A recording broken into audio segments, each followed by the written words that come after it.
Hi mga kakusina, ayan mga kakusina, gawin niyo to sa kanto na at saka 2 eggs. So, batilin lang, ano ba yan? Ilagay niyo ang dalawang itlog sa bowl guys at saka haluin at saka imikos-mikos din yung isang latang canned tuna na walang lang, regular lang siya na nasa brine lang. Ayan.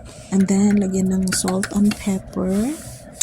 Ayan. Ay, nilagyan ko din ng Mrs. Dash kasi yung Mrs. Dash ay naglagay ng masarap na umami at saka kunting anghang. Ayan. So, kapag wala kayong Mrs. Dash, then, lagyan nyo lang ng, magic sarap or whatever. Ayan, kunting garlic at saka, ayan, ito na guys.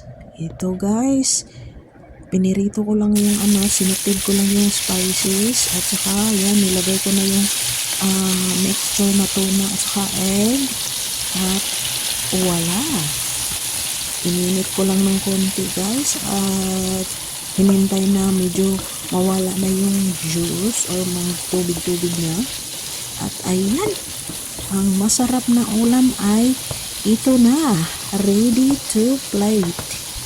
Ayan guys, so enjoy yung masarap na ulam guys.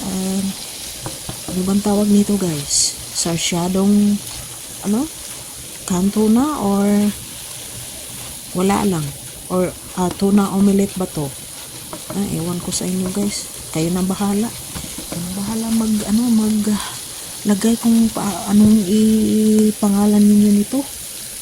Basta sa akin, ito na. Ready to eat na guys. Ayan. Enjoy mga silingan. Enjoy. Ang sarap guys.